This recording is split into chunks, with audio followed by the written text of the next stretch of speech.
Welcome to a beer rep, where I go over some crappy footage for one reason or another and drink a few beers.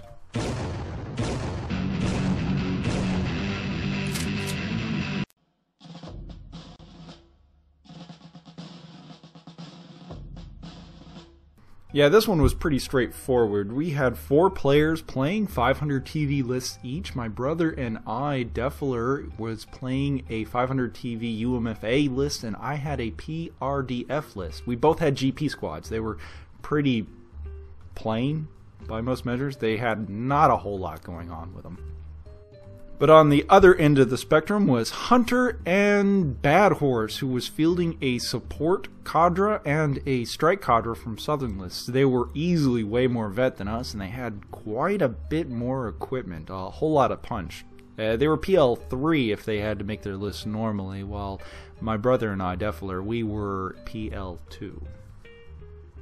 Now this footage is a little bit off for 2 reasons. One, the camera didn't really catch it all, and I didn't end up photographing much really early on. So a lot of the footage, or at least the camera shots, end up taking place like almost a turn in. Nonetheless, our strategy was pretty straightforward. We took a lot of objectives that were very, very conservative. Being PL2 and having just a bunch of GP squads, we didn't want to get into the face of the strike and support groups because we didn't think that we could punch on their level. So we ended up taking objectives that were similar to theirs when it all came down to it. We both took a blockade objective, but we also took on our side a objective against reconning the strike group, and I do believe assassinating their commander of the strike group.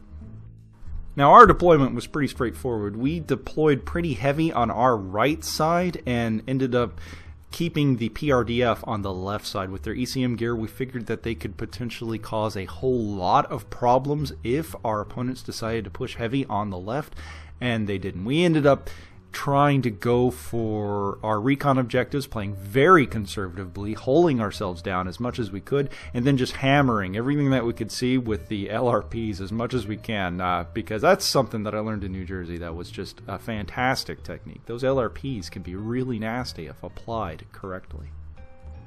And ended up working fantastically. Bad Horse kept pushing his stuff way out into the open, and he kept getting shot at over and over again. Everything was getting crippled, shot at, and generally lit up.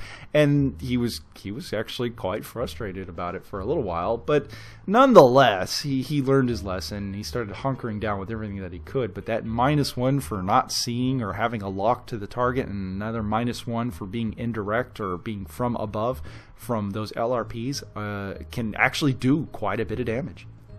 But you got to hand it to them. They were getting real aggressive, and they were trying to go through their blockade maneuver, or at least try to nullify our blockade. Our gambit, again, was just to hold our own blockade, maybe take the assassinate and recon. And as we did, the PRDF squads were doing a fantastic job. They had upgraded EW skills, so they were just spotting things through cover, just forward observing and moving on. And it was absolutely fantastic. I mean, it's one of the things that I love about heavy gear. And that, to put this in perspective for like a Battletech player, this was a matchup between, say, Warhammers and Atlases versus our group, which was essentially a bunch of Panthers and Enforcers. We didn't have the punch to actually take them on their own grounds, but we were using indirect fire in such a way that they couldn't really respond to us, or at least not directly. And anything that came out and took a look at us, we just lit up.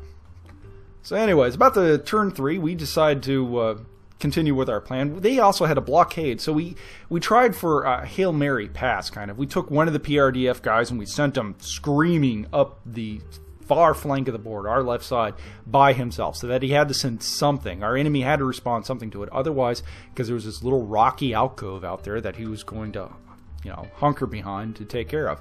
And as he does, there's another reason he's out there. He gets a clean line of sight to the last unit that we need to see.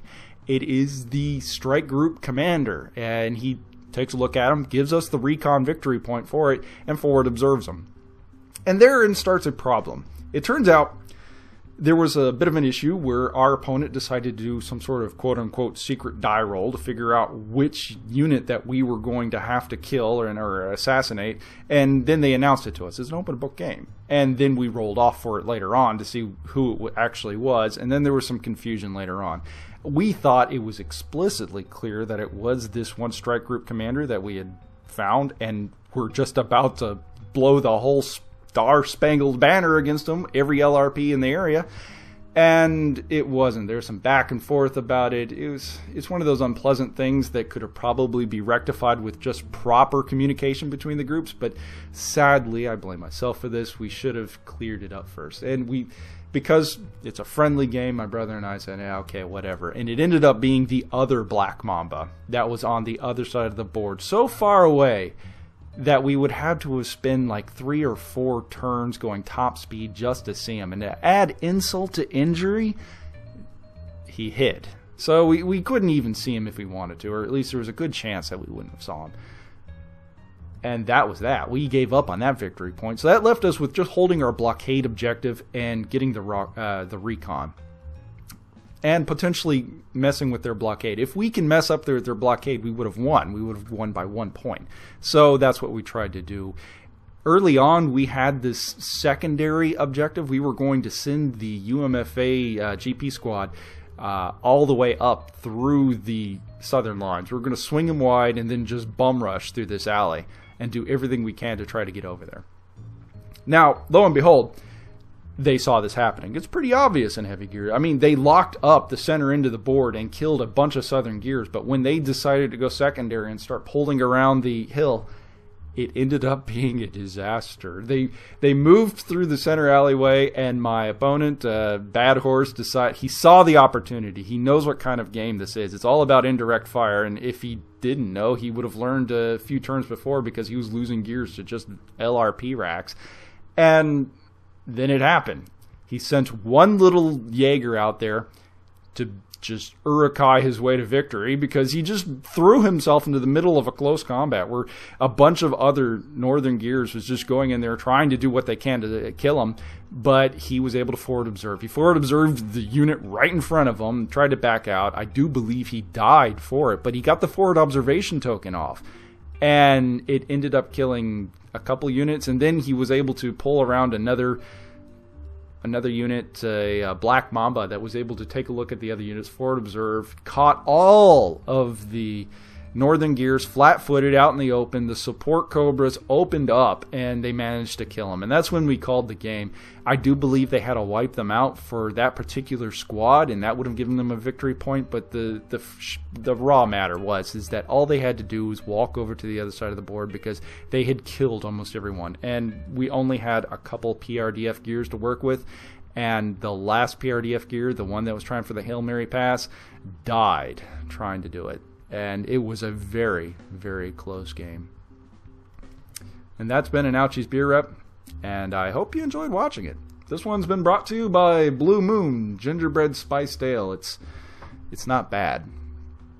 Don't believe the avatar in the front. It says Rolling Rock, which is what I wanted, but when I was at the store, when the avatar was created before, it ended up they didn't have it. So what can you do?